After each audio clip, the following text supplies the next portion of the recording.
만일에 저한테 기도를 어떻게 해야 됩니까?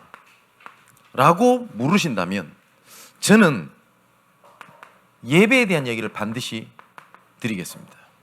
왜냐하면 기도는 내가 원하는 것을 들어주시는 하나님이 아니라 나를 인도하시는 하나님을 알게 하시는 거거든요.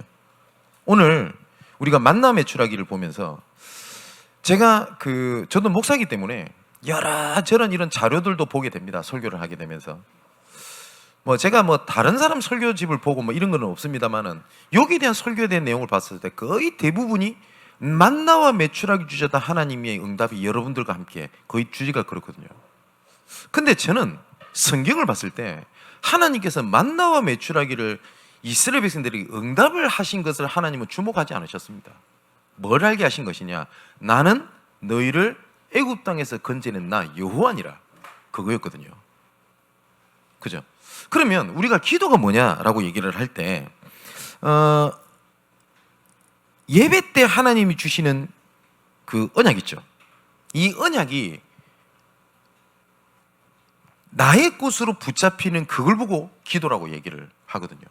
그래서 모든 것들은 기도 속에서 이루어진다라고 보면 됩니다.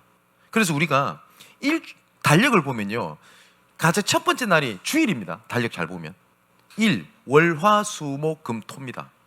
그러면 주일의 가장 첫 시작이 어디죠? 예배입니다. 그죠? 그렇기 때문에 우리의 모든 시작과 근본과 기본은 어디서 나와야 되냐면 예배에서 나와야 됩니다. 이거는 제가 주일 성수 잘해라, 예배 안 드리면 하나님이 이단 옆차기로 반 죽인다, 이 얘기를 하는 것이 아니죠. 하나님께서는 성경을 보면 하나님께서 우리를 인도하셨던 하나님의 방법이 예배입니다. 아브라함 때부터 단을 쌓았더라, 맞죠? 그리고 이 예배가 어디로 가게 됩니까? 희생제사를 드리도록 해라, 제사. 이것이 성막, 그 다음 이것이 성전, 이것이 신약시대에 와서는 교회, 이렇게 되어 있습니다. 자, 그러면 하나님께서 예배를 통해서 하나님께서는 말씀하고 계시거든요. 지금도. 이게 성경 66권의 내용 아닙니까? 그러면 성경에서 말씀하시는 것은 딱 한 가지입니다. 나는 여호와니라, 나는 너의 아버지니라, 너는 내 속에만 있으라. 이게 성경의 주제입니다. 이러면 되고 이러면 안 되고, 이런 복을 받고 저를 받고, 그것처럼 보이지만 성경에서는 하나님은 살아계신다, 이걸 알리시는 겁니다. 그러면 하나님은 지금도 살아계시면 우리를 지금도 정확하게 인도하고 계십니다. 내가 봤을 때는, 내 기준으로, 세상의 기준으로 봤을 때는 아닌 것 같고 문제되는 것처럼 보이지만 모든 것은 하나님의 절대 주권 속에 있습니다. 모든 것은. 그리고 내가 어쩌다가 우연처럼 보이지만 모든 것은 하나님의 절대 주권 안에서 움직이지, 하나님의 절대 주권이 아닌 것에서는 어떤 것도 일어나지 않습니다. 공중에 나는 새도, 들풀에 나는 꽃도 하나님의 계획이 없으면 떨어지지 않고 시들지 아니합니다. 맞죠? 그 하나님께서 가장 사랑하는 존재인 우리를 어떤 일을 통했는데 대가를 치르거나 문제를 주신 게 아닙니다. 그걸 향한 하나님의 뭐가 있냐? 절대 계획을 갖고 계십니다. 근데 이 절대 계획을 끝까지 감춰두시지 않고, 오전에 말씀드렸죠. 이사야서에 말씀하셨습니다. 이미 이루어졌고 때가 새 일을 이룰 때가 될 때 내가 너희들한테 알리겠다, 이렇게 말씀하셨습니다. 그러면 그 알리시는 것을 말씀을 통해서 알리시거든요. 그 말씀을 붙잡는 걸 보고 절대 언약이라고 얘기를 합니다. 그러면 하나님이 우리를 이끌어 가신다는 사실을 알게 됩니다. 아, 이걸 두고 이끌어 가시는구나. 그걸 보고 절대 여정이라고 합니다. 그걸 따라갔더니 하나님이 응답을 예비해 놓은 겁니다. 그전에는 응답을 쫓아갔는데 나중에는 응답이 쫓아오게 됩니다. 그걸 보고 언약의 여정이라고 하는데, 그걸 우리가 영어로 CVDIP라고 얘기를 합니다. 확실합니다. 그래서 성경 전체를 보십시오. 나라는 단어가 필요 없어요. 나라는 단어가 모든 것은 말씀의 기준이 되었습니다. 말씀대로 말씀을 주셨고 말씀대로 성취되셨습니다. 그리스도께서 오신 것도 때가 참에 말씀을 주시고 말씀대로, 그죠? 모든 성경은 짝이 있다고 얘기를 하거든요. 그게 무슨 말이냐면 말씀을 주셨고 말씀을 성취하셨다, 그겁니다. 그리고 말씀은 일진일익도 빠짐없이 다 성취된다고 되어 있습니다. 그렇다면 우리의 기준은 뭐가 돼야 되냐? 말씀이 기준이 돼야 됩니다.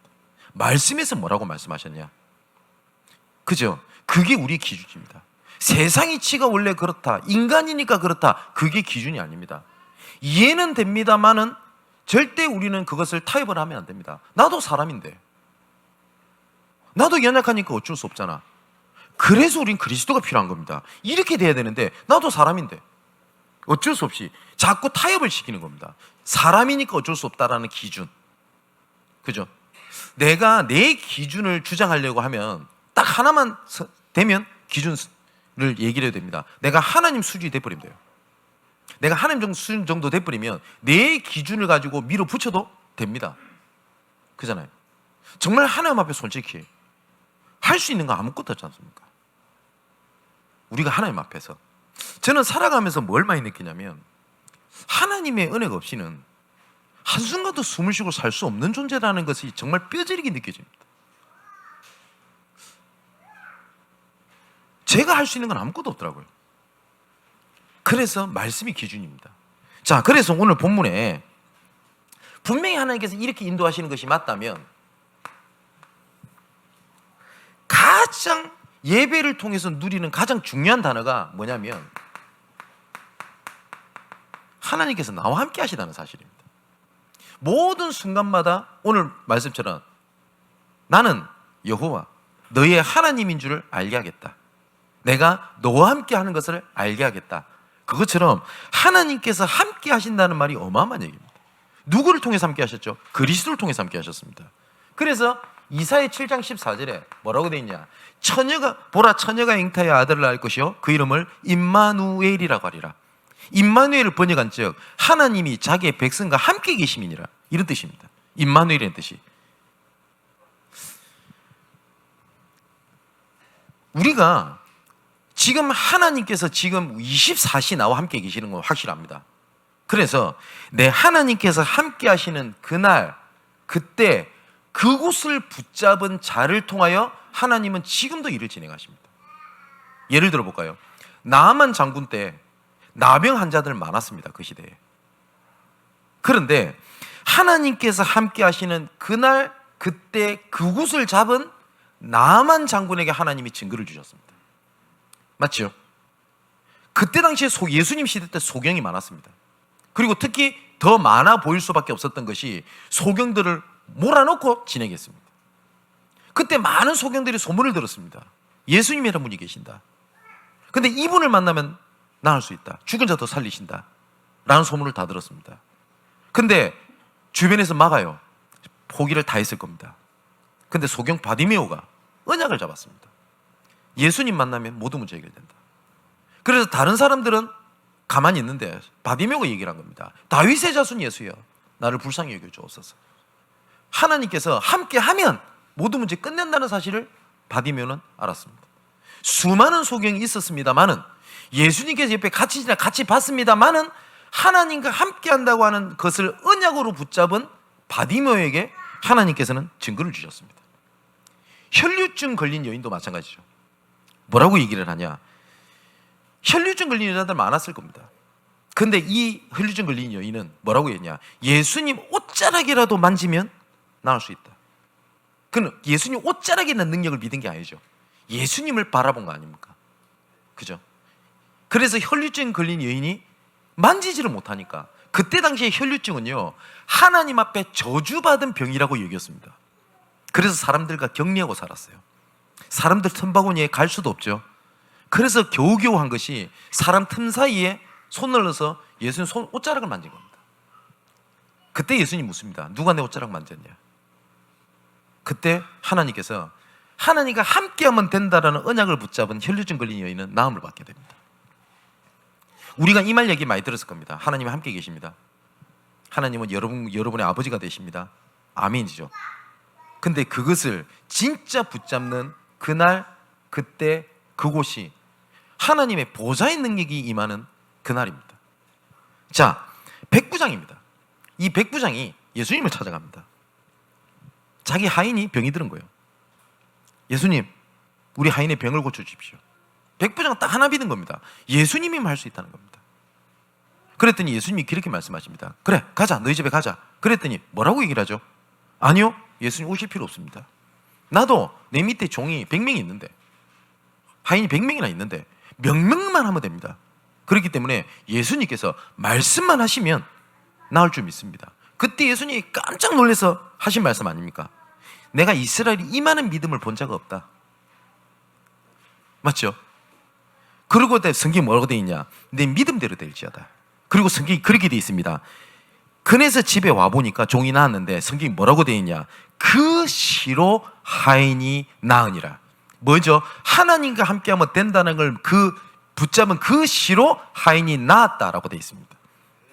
그러면 지금 우리가 예배를 드리거든요. 예배를 드리는, 여기 예배를 드립니다만은 다 다를 거라고 생각이 됩니다. 이 시간이 하나님의 보좌의 능력이 임하는 시간이다 라고 붙잡은 거라. 나는 중직자니까 빠지면 안 되니까 분명히 앉아있지만 다를 겁니다. 그죠? 예배의 날을 하나님께서 뭐라고 말씀하셨냐? 여호와의 날로 거룩한 안식일이다 라고 되어 있거든요. 거룩하다라는 말은 뭐냐면 구별됐다라는 말입니다. 구별된 날이라는 얘기입니다. 그래서 하나님께서 예배를 통해서 어떻게 함께 하시냐? 나와 함께 하십니다.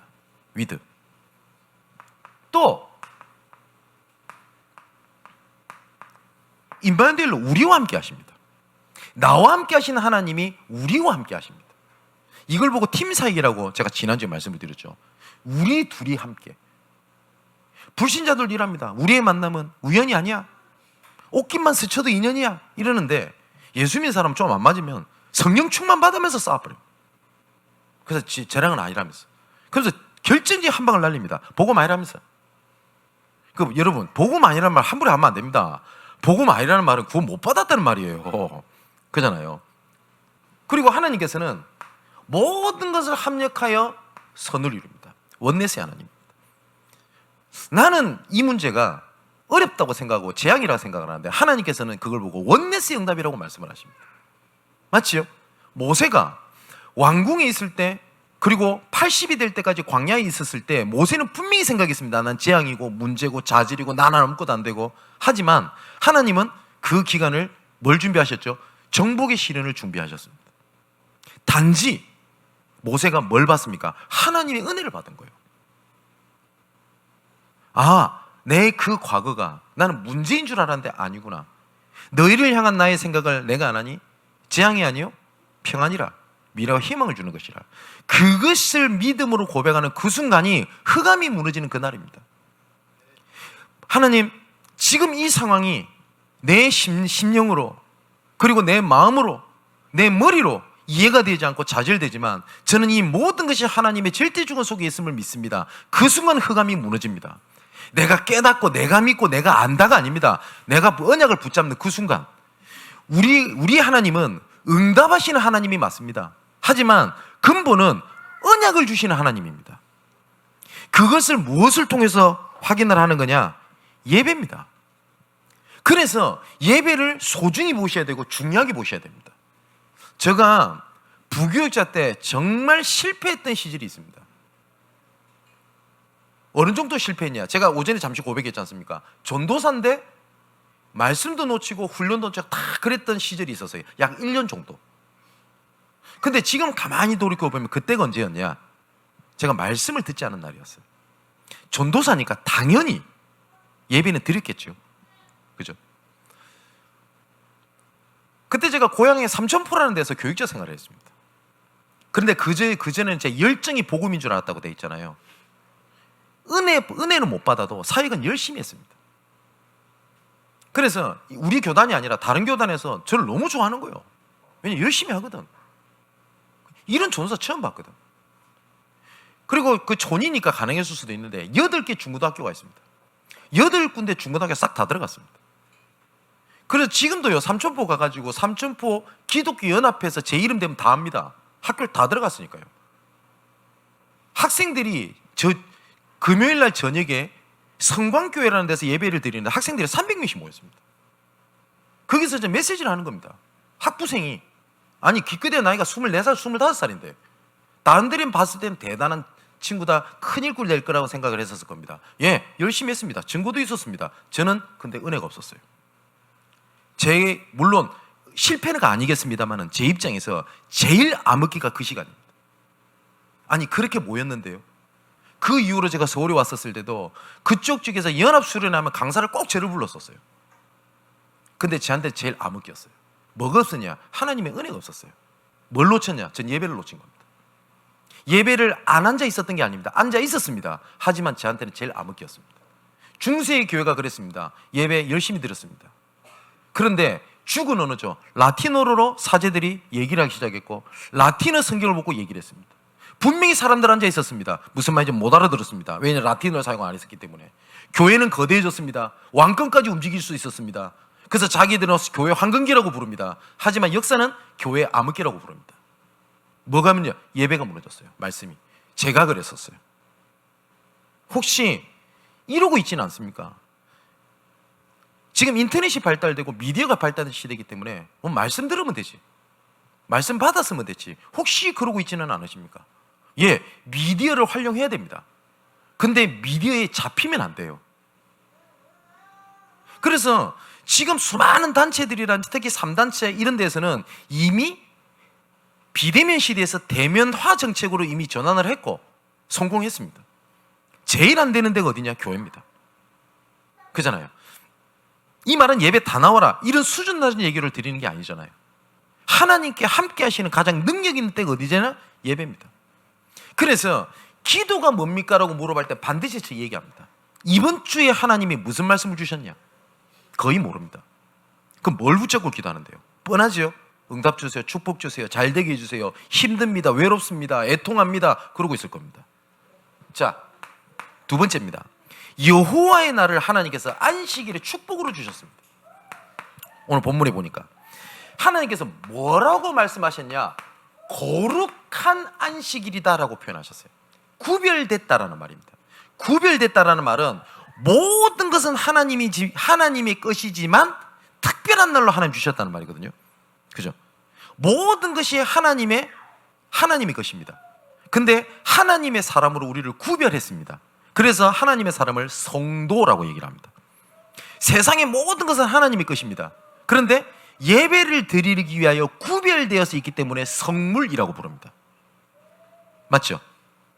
그것처럼 모든 날은 여호와의 날이지만 특별하게 하나님께서 구별돼서 주신 날을 그걸 보고 주일 예배의 날이라고 얘기를 합니다. 우리가 11조라는 의미도 그거거든요. 모든 것은 하나님의 거지만 구별되어서 하나님께 드리는 것이라고 표현을 하거든요. 맞죠? 자, 하나님께서 오늘 본문에 읽어보면요, 다른 날에는 뭐라고 하냐면은 그 다음 날 것까지 만나 보관하지 마 라고 말씀을 하십니다. 그냥 하나님 믿음을 보신 거죠. 그때 역사하시고 응답하시는 하나님을 보신 겁니다. 그런데 이스라엘 백성 중에 꼭 보면 이런 약간 좀 빨갱이 같은 애들이 있어요. 혹시나 싶어서 만나를 좀 더 챙긴 겁니다. 그래서 성경에 뭐라 돼 있죠? 바로 상에 뿌리고 냄새가 난다고 돼 있죠. 근데 하나님 희한합니다. 안식일 날 전날에는 만나를 그 다음 날까지 챙겨라. 그리고 만나를 내리지 아니하겠다라고 얘기를 해요. 근데 희한하게 안식일을 위하여 예비해 놓은 만나는 상하지 아니했다라고 성경이 되어 있습니다. 그 말은 무슨 말이죠?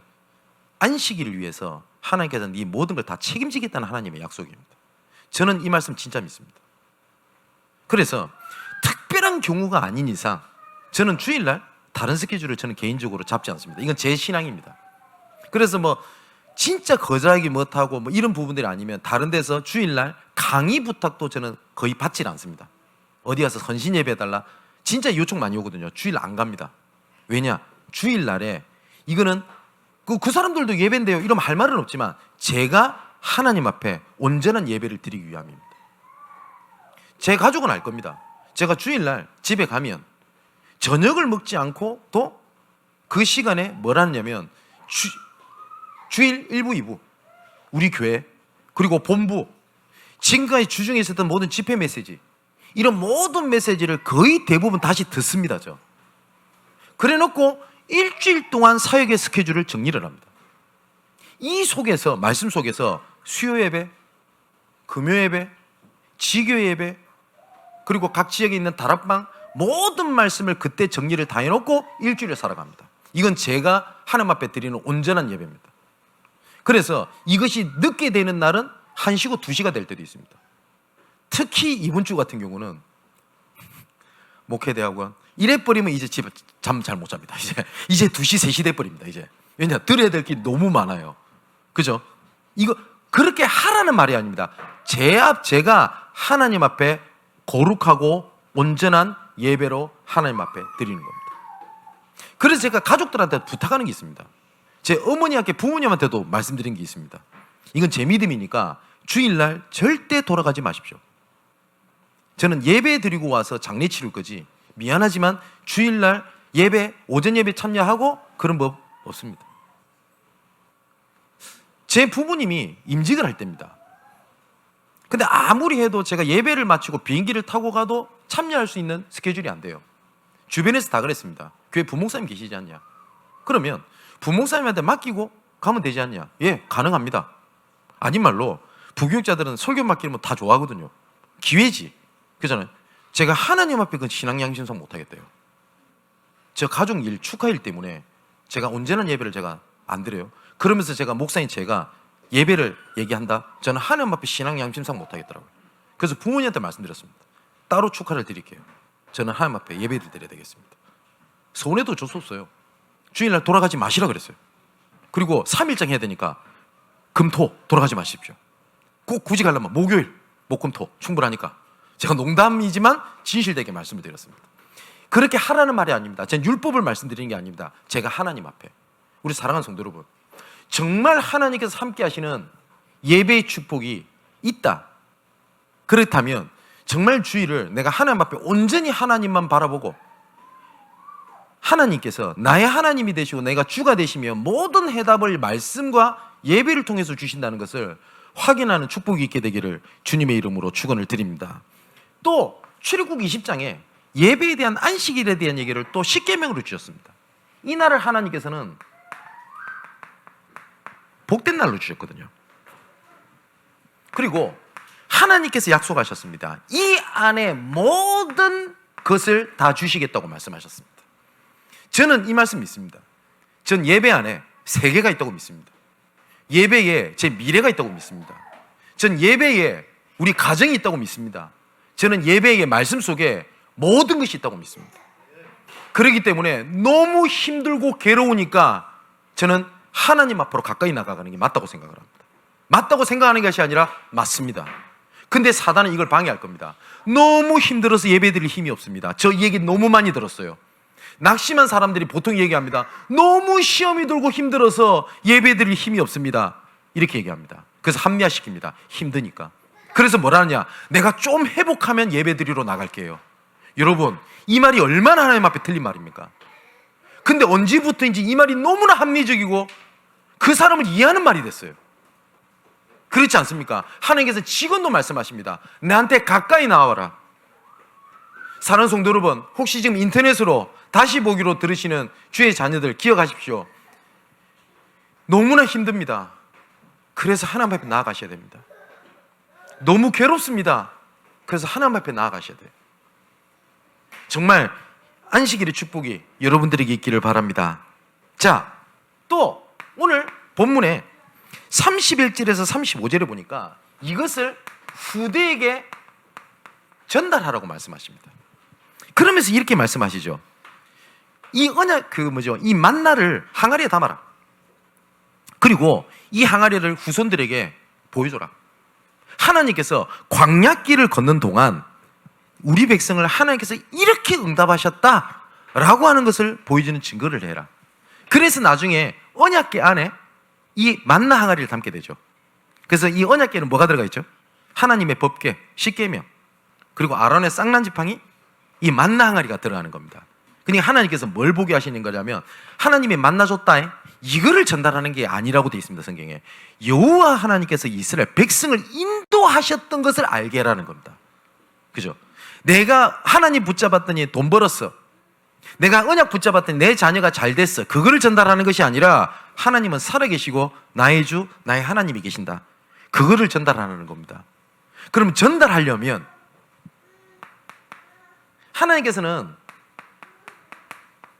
날마다 주십니다, 은혜를. 근데 이 속에 오늘에 주시는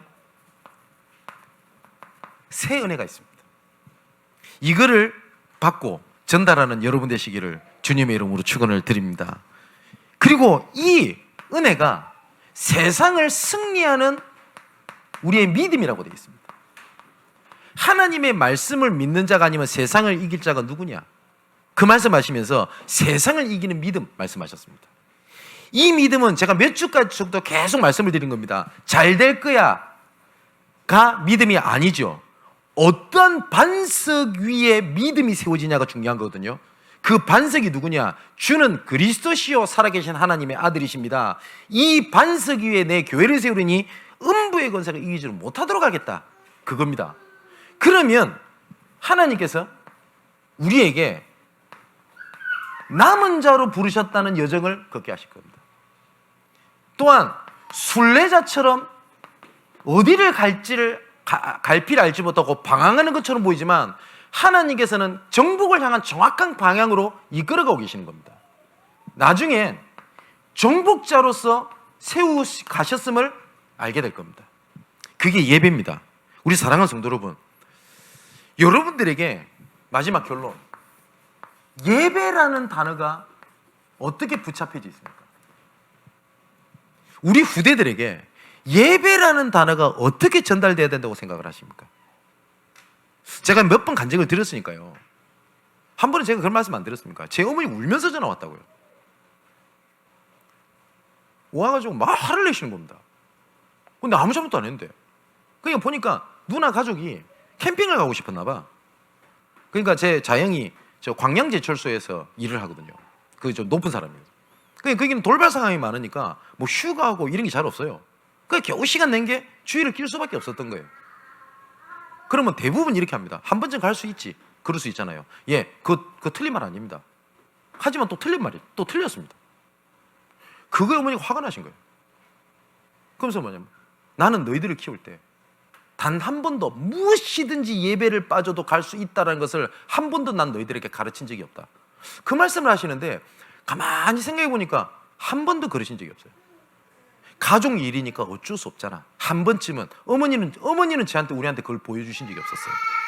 근데 어머니 그 말씀을 하시면서 너희들은 어찌하여, 그리고 제가 그랬죠. 너희들이 저는 빼라고. 저는 그런 적 없습니다. 제가 웃으면서, 어머니가 우시면서 의분이 나가지고 너희들은 어찌하여 너희 자녀들에게 한 번쯤은 그럴 수 있다는 걸 가르치냐, 그게 하나님 앞에 똑바르다고 생각을 하냐 라고 애통해 하시면서 막 우시면서 전화 왔던 기억을 저는 잊지를 못합니다. 제가 이걸 율법적으로 들리십니까? 혹시 그 얘기를 드리는 게 아니지 않습니까? 예배가 여러분들에게 나를 살리는 하나님의 최고의 축복이 되게 되시기를 주님의 이름으로 축원을 드립니다. 이 말씀이, 이 예배의 축복을 가지고 있는 여러분들이 현장을 살리는 예배가 될 겁니다. 그리고 순간인 것처럼 보이지만 미래를 살리는 예배가 될 것입니다. 우리가 우리 시대 때 세계복음만 이루지 못할 수도 있습니다. 뭐 어떤 애들은 막 우리 막 당대에 막 세계복음 한다고 까불고 돌아다니고 있었는데 그건 지 생각이고, 우리 때 못할 수 있습니다. 초대교회의 사도들도 자기 당대에 예수께서 오실 거라고 알았어요. 그랬거든요. 그 중심은 좋겠죠. 못 오실 수도 있습니다. 하지만 우리가 세계복음만 언약을 붙잡았는데 현실은 정말 시궁창 같고 정말 뻘 속에 들어가서 아무것도 꼼짝달싹 못할 것 같고 그런 결과가 나올 수도 있습니다.